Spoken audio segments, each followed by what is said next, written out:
My name is Edwin Bancroft Henderson II. I'm the president and founder of Tenor Hill Heritage Foundation. I'm Nikki Graves Henderson, and I'm the director of Tenor Hill Heritage Foundation. Our grant was to produce this brochure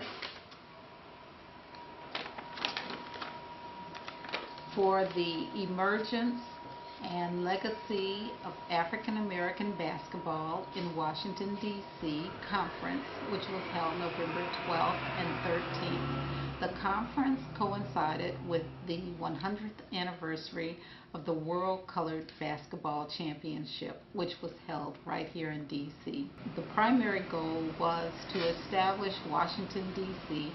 as the birthplace of African American basketball. We examined the role of Edwin B. Henderson, who is known widely as the grandfather of black basketball, as well as the roles of the YMCA, the Howard University, and many of the early African American pioneers in basketball here in D.C.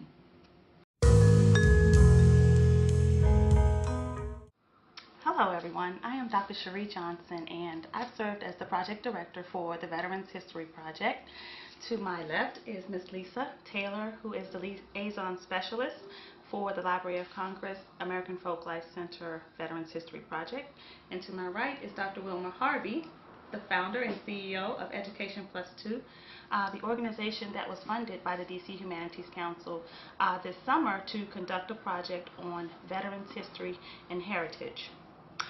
The overall objective of our project was to go out into the Washington, D.C. community and to identify and talk with veterans that have served for the United States Armed Forces and to work with them and to capture their oral histories.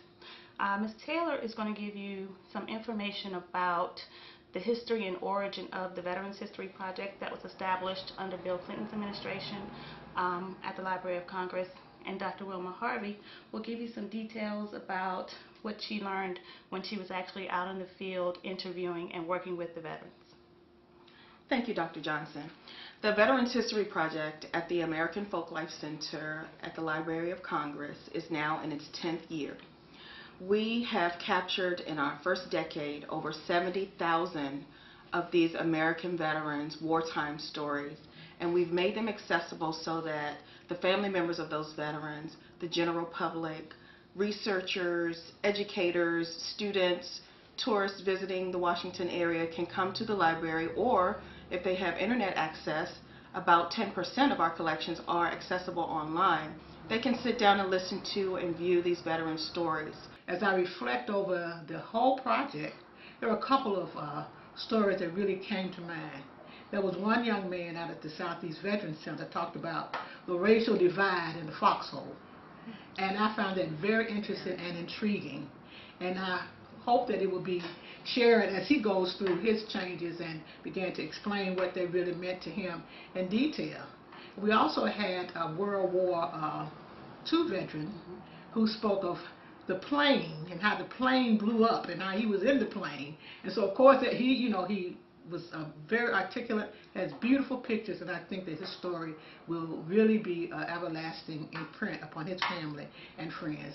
Once again, I think the interviewing of veterans, the oral history, and the preservations of their home pages at the Library of Congress will be an asset to their families, their friends, and most of all to their communities.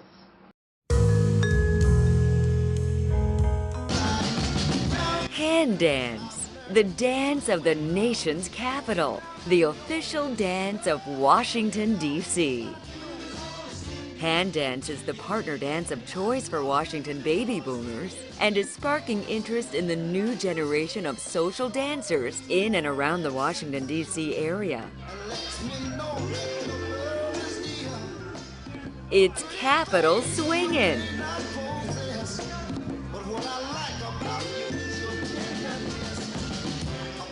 Dance is a dance phenomenon like no other. Its fancy footwork and improvisational styling is charismatic, whether one is dancing a 6, 8, or 12 count step, classic or contemporary. Hand dance is the swing style people favor in Washington, D.C. and points beyond. This 50-year-old dance style is enjoyed by everyone, from politicians to bus drivers, from senior citizens to high school seniors. The dance has diverse appeal and is a critical part of DC's culture.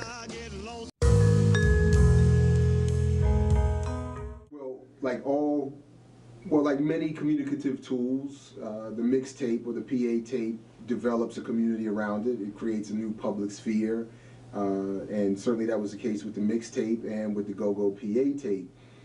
In each case, you could argue, I think it's been demonstrated even, that gentrification obviously displaces communities, forces the development of new communities around which new public spheres have to be developed. PA tapes are important because what they do is to document a live musical performance, and there are thousands of them. They're different than mixtapes that you find in hip-hop, but you do also find mixtapes in go-go. I don't know if you've ever seen any of the commercially made mixtapes in go-go, but they are around. I think people will appreciate PA tapes more as we go down the line in years to come than they do now. Because in taking a broad kind of approach to looking at documenting American music in general, because if people ask me what do you do, I say basically I'm interested in American vernacular music and from Reconstruction to the present, and looking at how people have documented either in terms of interviewing or sound recordings.